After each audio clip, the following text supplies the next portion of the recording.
what I need to look out for. So I know how to move accordingly.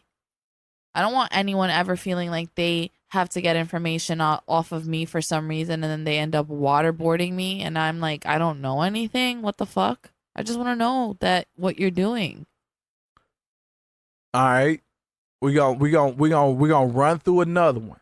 This one is gonna feel more real life. And this is Okay. one conspiracy that it's chilling for me, and I'll explain why when we talk about it. And Okay. I typically don't talk about it much because it scares the fuck out of me. But Oh. uh child sex trafficking. Okay. Um Do I think it's a real thing? so they have the I don't want to say this. Bohemian Grove.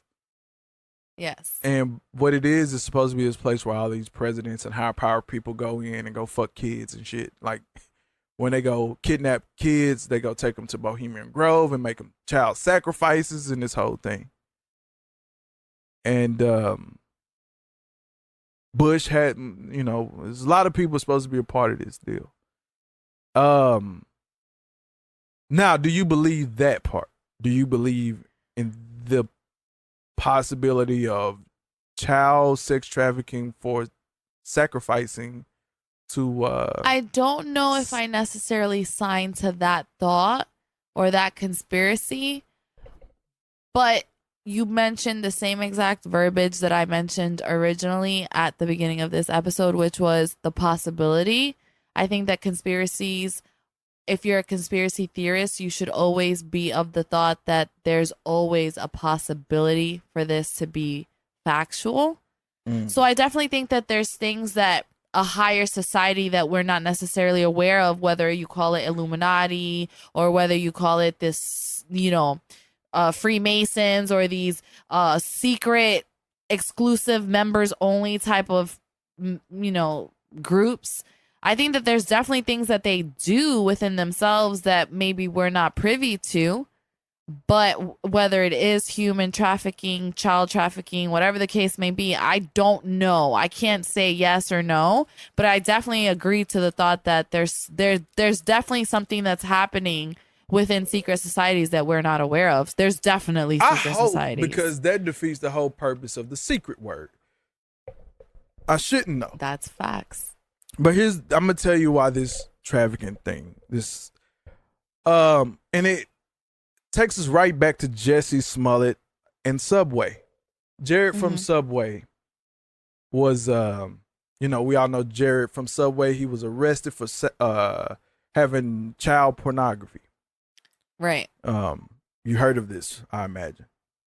Yes. Pedophilia, porn, children, yeah, all of that. Now, he's doing time. He's in jail, this whole thing. But the part of it that is increasingly chilling for me, and that's because I did I started a documentary that I didn't finish, that I don't think I'm equipped to finish. And I was talking to a girl. She was in this group. And we had this conversation, and I remember she didn't want to interview at first, and then was like, well, we'll come back to the next session and see if someone else is ready. We were just talking to these kids who was distraught, had some things going bad in their lives and trying to get it all together. And so this chick, she decided that she would stick around and talk. And I was like, cool. So we talked about, her tough time and her being in these juvenile systems and things like that, and what these things happen. And she says this thing to me. And she we was about to wrap up. We was finishing up with the interview. We said that was enough. It was getting deep. It was getting the tension in the room was heavy. And she says, do you believe what happened, things that happen in movies are real? And I answered, I said, well, I'm pretty sure things in movies are inspired by real things. So it's easy to write scenes when you're inspired by things that you experience. Then she pulls up her leg and she shows me these scars on her leg. And she explained those scars, and scars was like these numbers. She was like, that's my number. And in that she goes, I belong to somebody. Things that happen in movies are real.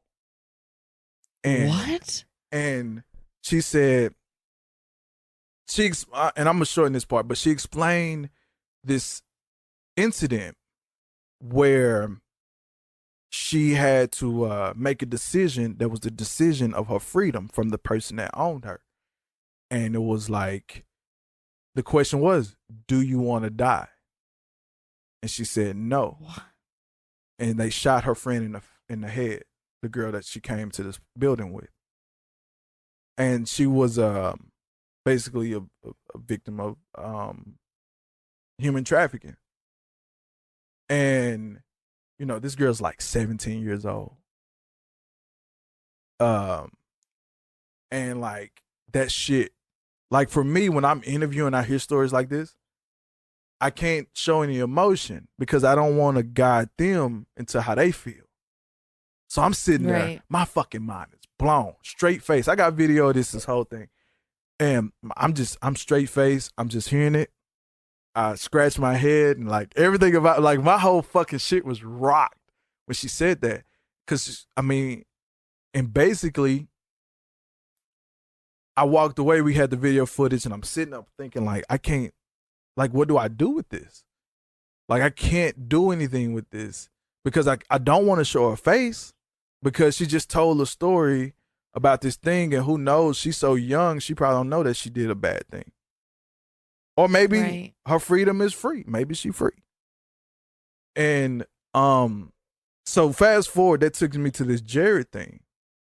And I thought, the thing that no one thinks about, like, yeah, Jared's disgusting. He has all these child porn, terabytes of child porn on his computer.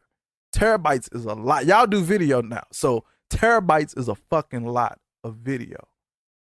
And all I could think is, but he got it from somewhere. Like fuck Jared. That's a person.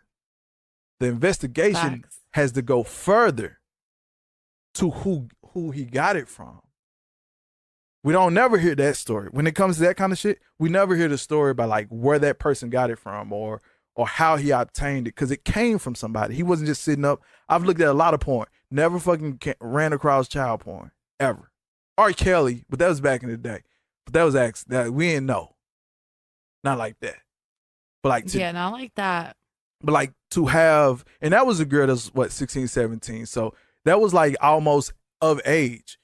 Jared had like 11, 12-year-olds. There's no accident here. There's no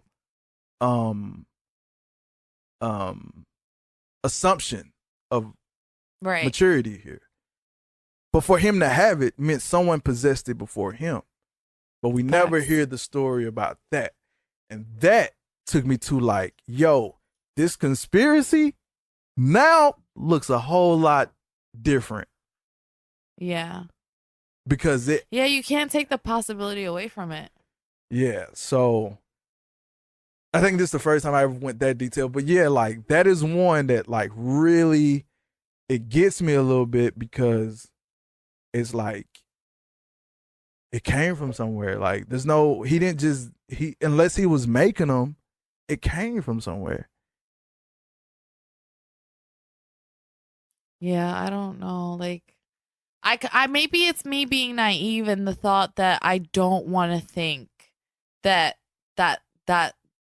this secret society may have. Oh, I can't even think about it. It actually irks me. Like I can't. Yeah, I mean, I get it. I was like, nah, that's crazy. That's crazy. And then I if I would have never interviewed that chick, it would have been like, I probably feel the same way. Like, yeah.